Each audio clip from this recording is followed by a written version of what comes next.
Salut les Kill Teamers, c'est Joker. Aujourd'hui, petite vidéo sur une analyse. Et quelle analyse?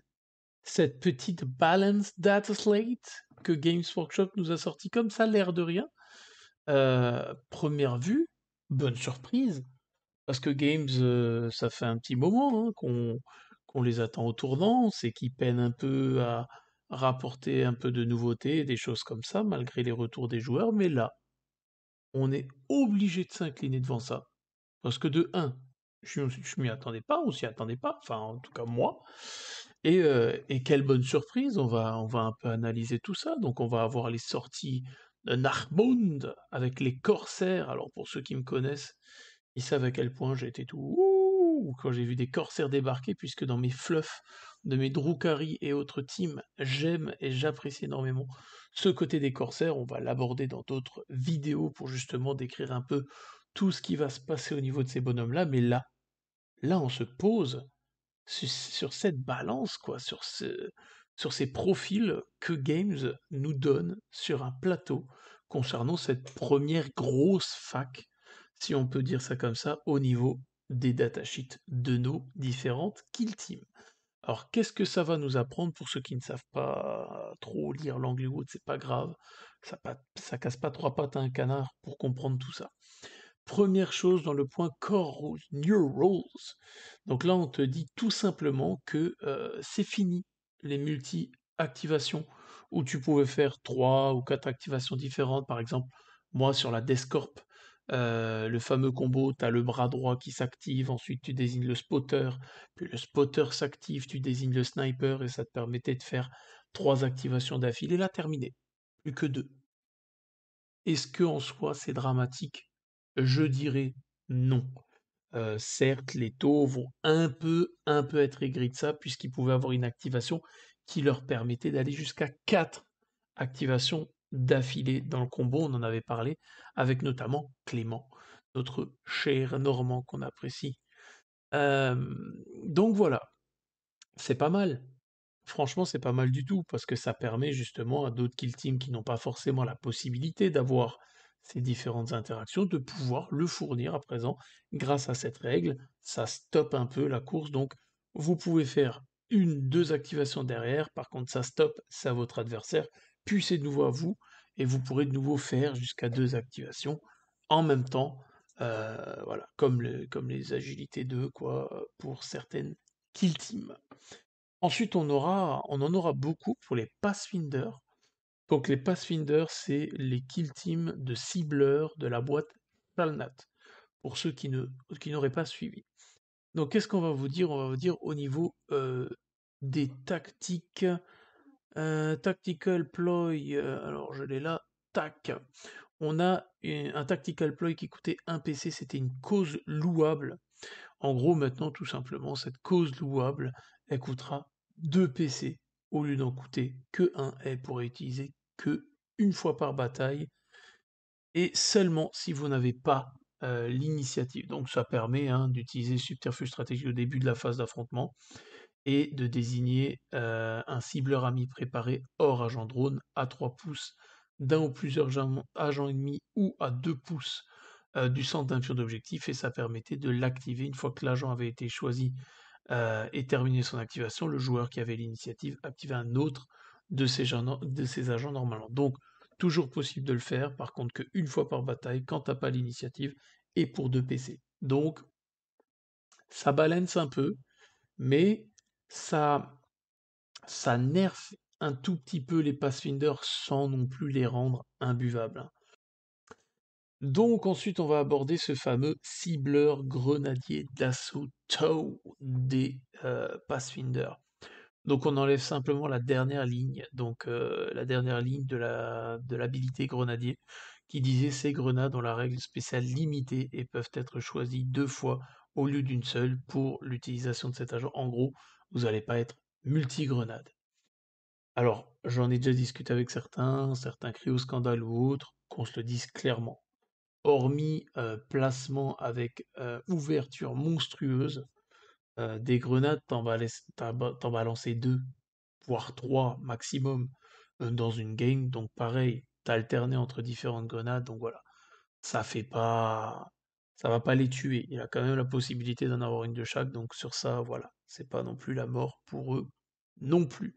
Donc les taux, on sort pas les mouchoirs là. Pour le bien suprême, pensez un peu aux autres. Je rappelle que les Harlequins du White Dwarf débarquent semaine prochaine. Ça va être déjà peut-être un peu moins rigolo. Allez, la suite. Le taux Mark Light, donc le bénéfice du 5+, qui disait qu'à l'étape de choisir une cible valide à l'attaque de tir, l'agent ennemi est traité comme s'il avait un ordre engagement. Ils ont rectifié le tir en disant donc toujours engagé, mais s'il est derrière un couvert lourd, la capacité ne marche pas. J'ai envie de dire enfin, et tant mieux. Parce que je suis désolé, mais c'était quand même assez frustrant de te dire que le mec, il se pose et il te shoot qui tu veux, même derrière un couvert lourd. Non. Donc ça, c'est bien. Ça va réapprendre un peu la mécanique à devoir se placer pour aller chercher des petites lignes de vue comme ça. Donc, les taux, je dirais pas qu'ils se sont fait nerfs, je dirais juste que ils les ont intelligemment rééquilibrés sur la ligne des autres kill teams de type White Dwarf et extension. Donc, perso, je prends. Ensuite, qu'est-ce qu'on va avoir? On va avoir les commandos. Les commandos, ils ne peuvent avoir qu'une dynamite dans la kill team. Donc ils avaient déjà eu leur petite FAQ récemment. Là, voilà, ça en rajoute une petite autre. C'est bien, parce que la dynamite, quand vous en êtes pris une dans les dents, avant c'était deux dynamites, quoi. Franchement, ça faisait beaucoup trop de dégâts alliés ajouter à ça leur tactique, etc. Ça faisait trop mal à mon sens. Donc pareil, on rééquilibre, on garde la ligne. Weight Watcher, c'est parti. En dessous, on a quoi? On a un superbe truc. Ça, franchement, c'est la magie. Les Space Marines et les Grand Knights, quand vous sélectionnez donc toutes les Fire Teams, excepté les Scouts et les Tactical, qui pouvaient déjà avoir des figurines en plus par rapport aux Primaris, etc., vous pouvez ajouter un opérateur de type guerrière additionnel. Donc bonjour les Team Grey Knight à 6. Bonjour la Death Watch à 6. Bonjour les Space Marines Primaris à 6. Non, c'est top les gens. Ça pareil. On touche pas au stratagème, on touche pas au tactical ploy, etc. Machin. Mais cette petite figue en plus, ça te permet.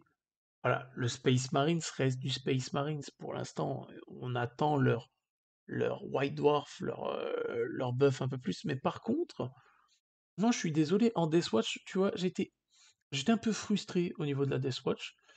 Quand j'avais 5 figues de me dire, waouh, c'est presque no brain. À certains moments, tu te dis, t'en perds une, fini. Pour choper des objectifs, compliqué. Là, une figue de plus, en Grand Knight, en Deathwatch, etc. Merci, Gve. La suite. Pour ces fameux Death Guard, qu'est-ce qu'on peut en dire avec la petite fac de ce jour? C'est que c'est pas mal, parce que ça t'ajoute en gros un Death Guard de plus sur ta Fire Team de base, donc tu passes de 2 à 3 marines de la peste. Donc là où avant tu avais 2 marines de la peste dans une Fire Team, tu reprenais une Fire Team, tu en avais 2 de plus, ça t'en faisait 4, et tu additionnais le champion en plus pour t'en faire 5. Maintenant tu as 2 Fire Team de 3. Et tu peux ajouter à la place d'un des warriors un leader. Donc tu te retrouves avec un Plague Marine de plus.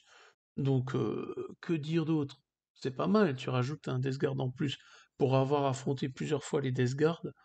euh, c'est chaud à les faire tomber les bougres. Donc c'est bien. Un petit buff pour eux en plus. Et croyez-moi, ça va bien chatouiller les pinceaux d'avoir un petit Plague de plus. Allez, la suite. Les Crawford, les Aldari, si tant est que les joueurs veulent la jouer, surtout avec la sortie des Corsaires et leurs petits tricks bien sympas qui vont être ajoutés, ça te permet d'ajouter un Warrior de plus, pareil, un guerrier en plus dans tes teams de d'Eldar de base ou des Vengeurs. Donc c'est bien, ça t'ajoute une figue de plus, ça a plus de présence sur le terrain, donc Voilà, je les ai pas joués moi les Eldar perso encore dans cette version-là.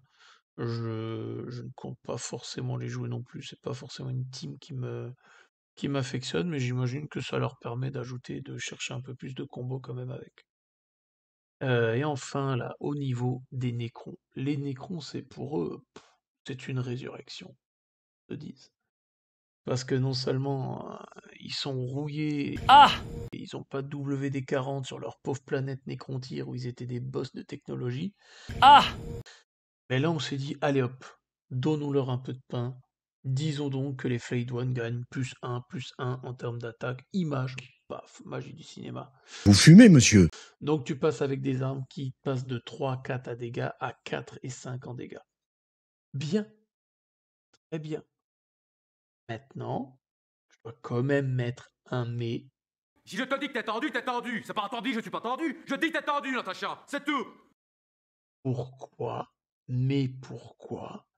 ne pas mettre ces pauvres Flayed One à 6 de mouvement, les gars? Ça pousse. Pourquoi? Ça ne leur coûte rien de plus. Alors oui, tu fais plus de dégâts, mais je trouve qu'avec le Flayed One, le problème, tu les prends pas parce qu'ils sont trop lents. Ils sont aussi lents qu'un immortel. Les gars, c'est pas pour rien qu'ils ont retiré leur grosse carcasse pour courir un peu plus vite. Oh. Bon, cela dit, on prend quand même. Donc les Flayed One, plus un dégât, c'est bien. On prend. Et ensuite, ce qui est absolument génialissime pour les Nécrons, c'est leur protocole de réanimation qui coûte peanuts. Zero, guy. Zero. Donc, qu'est-ce que ça fait concrètement le protocole de réanimation? Utilise le subterfuge stratégique quand tu as un monde nécropole, donc un nécron il est mis au sol, tu mets un pion à côté de lui à l'étape de préparer les agents de chaque tournant. Avant de résoudre l'aptitude métal organique pour ajouter les points de vie, tu jettes un dé de 6, et pour chacun de tes pions de réanimation sur 3+, ou 2+, si c'est un guerrier nécron que tu ne prendras jamais, mais bref, tu places l'agent sur lequel le pion réanimé a été posé, tu le remets sur le terrain, il gagne des 3 points de vie perdus, tu lui mets l'ordre du pion qu'il avait au moment où il était retiré, mais bref, au lieu de coûter 1 PC en tactique, il te coûte 0. Donc les Nécrons, pour avoir joué contre les Nécrons quelques fois, Maximus, tu te reconnaîtras, ça peut, si t'as un tant soit peu de chatouillauder, ça peut être très chiant de les tomber, hein. Les mecs, ils ont tous ça gratos maintenant. Donc, j'ai vraiment hâte de voir à quoi ça va ressembler sur le terrain d'utiliser tout ça, parce que j'ai l'impression qu'on va se retrouver face à des key teams de Necron qui certes seront lentes et tout. Ok, ok. Ils n'ont pas encore de White Dwarf avec des OP tactiques, etc. C'est pas grave, c'est pas grave. Mais par contre, putain, moi j'ai tellement envie de voir cette armée de Terminator, quoi, avec ça. Allez, un des prochains rapports, on essaie de se faire ça. On va faire renaître les dynasties Necron. Et tout en bas, qu'est-ce qu'on a? On a tout simplement une clarification picobello. Les Forge World, donc en gros, tout ce qui était Adeptus Mechanicus du Compendium, poubelle remplacé par les Hunterclade. Tout ce qui est Thousand Sun Compendium, poubelle on remplace par les Warp Coven. Et les Arlequins du Compendium,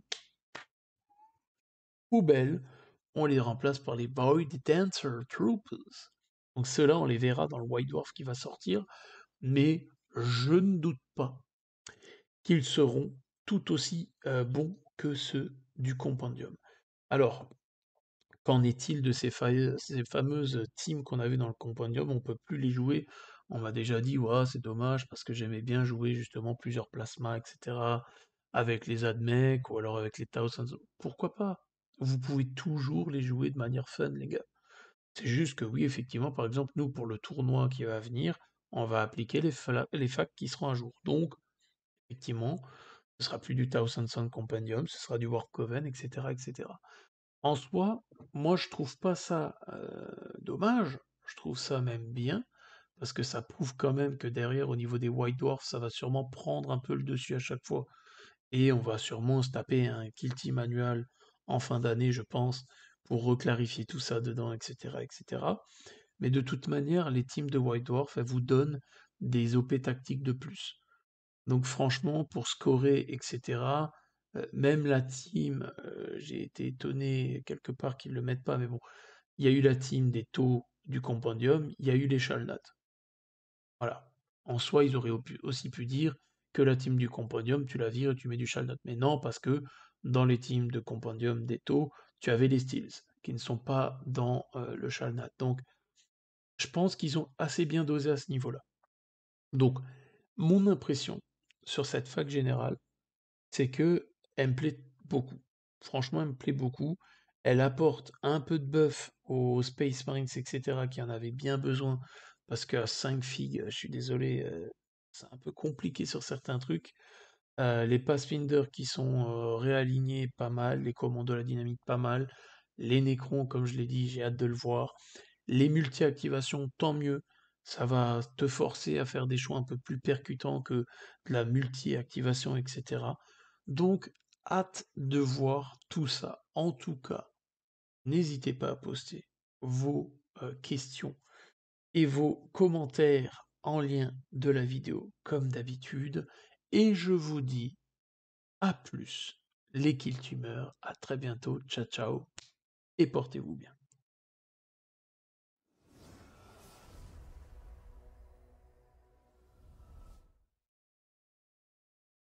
T'as vraiment cru que j'allais te quitter comme ça? Non, mais sans déconner. Allez, on n'oublie pas. KTF Co Addict One, le 4 et 5 juin de cette année, au Zénith de Strasbourg. Alors on se remue un peu les miches, messieurs et mesdames qui ont envie de venir bien sûr, et venez vivre cet énorme moment durant la Japan Addict, tous ensemble. Faisons donc de ce tournoi le plus gros tournoi d'Europe et peut-être du monde. Allez, on a le droit de rêver. Mais on s'inscrit les gens. N'hésitez pas. C'est vraiment une superbe expérience. Alors je vous conseille de venir. Vous allez vous éclater comme pas deux. On va mettre le paquet sur les tables. On vous attend au tournant avec la bonne ambiance du Wargame. En tout cas, à très bientôt, les Kill Teamers. Ciao, ciao.